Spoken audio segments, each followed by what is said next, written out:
అందరికీ నమస్కారం. మహావిష్ణు స్వయంభు ఆ తిరుమల కొండలపై వెంకటేశ్వర స్వామి రూపంలో వెలిసి పాపాలను కడిగేవాడు వెంకటేశ్వర స్వామి, అట్లాగే మనం ఏ కోరిక కోరినా నెరవేర్చేవాడు వెంకటేశ్వర స్వామి అని ప్రతి హిందువు నమ్ముతారు. తిరుమల తిరుపతి దేవస్థానం ప్రపంచంలోనే అత్యధిక సంఖ్యలో భక్తులు రావడం జరుగుతుంది. ప్రతిరోజు 30,000 నుండి 40,000 మంది భక్తులు దర్శించుకుంటారు. అట్లాగే అత్యధిక ధనిక దేవాలయం ఏదైనా ఉంది అంటే అది తిరుమల తిరుపతి దేవస్థానం. అలాంటి తిరుమల తిరుపతి దేవస్థానాన్ని దర్శించుకోవడానికి, వెంకటేశ్వర స్వామిని చూడ్డానికి అని చెప్పి నెలల తరబడి వెయిట్ చేసి మరీ దర్శనం కోసం వస్తారు భక్తులు. తర్వాత లైన్లో గంటల కొద్ది క్యూ లైన్లో వెయిట్ చేసి ఆ తిరుపతి లడ్డూ కోసం, ప్రసాదం కోసం అని చెప్పి వెయిట్ చేసి ఇంటికి తీసుకెళ్లి దాన్ని పూజ చేసి, ఎంతో నిష్టగా పూజ చేసి అందరికీ పంచి పెడతారు.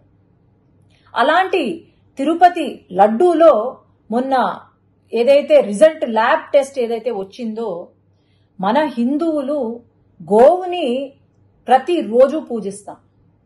దేవుడితో సమానమైన ఆ గో మాంసం ఏదైతే ఉందో, లేదంటే చాప నూనె ఏదైతే ఉందో, అది లడ్డూలో కనిపించడం అనేది ఇంతకన్నా పాపం వైఎస్ జగన్మోహన్ రెడ్డికే దక్కుతుంది.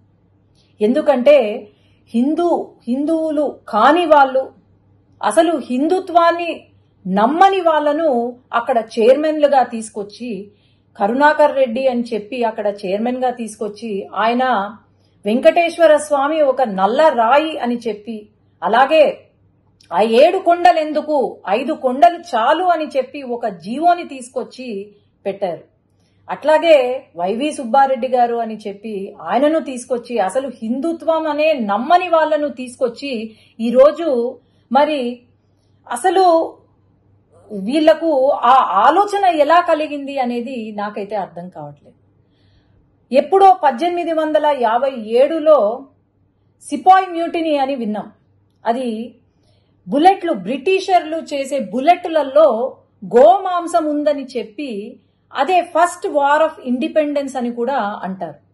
గోమాంసం ఉందని చెప్పి చిన్నగా ఒక రివోల్ట్ స్టార్ట్ అయ్యి అది పెద్దగా కనిపించిన బ్రిటిషర్లు అందరినీ కూడా చంపి పాడేసిన దేశంలో ఈరోజు ఇక్కడ లడ్డూలో గోమాంసము, చాప నూనె ఉంది అంటే మరి ఏమనుకోవాలి?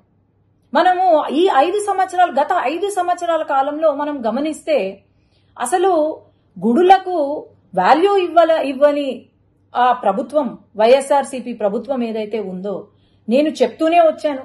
శ్రీశైలంలో కూడా శ్రీశైలం లడ్డూలో చికెన్ ఎముక కనిపించింది అంటే ఆ రోజు ఎటువంటి యాక్షన్ తీసుకోలేదు.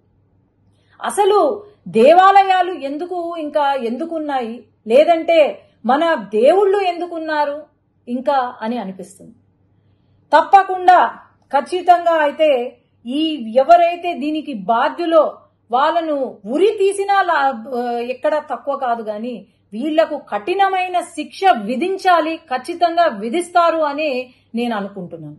సీఎం గారు వెంటనే, మన గవర్నమెంట్ ఫామ్ అయిన వెంటనే తిరుపతి లడ్డు నాణ్యత కోసం, అది చాలా చిన్న విషయం కావచ్చు గాని తిరుపతి లడ్డు నాణ్యత ఎలా ఉంది అని చెప్పి ల్యాబ్ రిపోర్ట్ కి పంపించారు అంటే ఇంతకన్నా మంచి ముఖ్యమంత్రి, మంచి పాలన ఎక్కడైనా ఉంటుందా అని నేను భావిస్తున్నాను.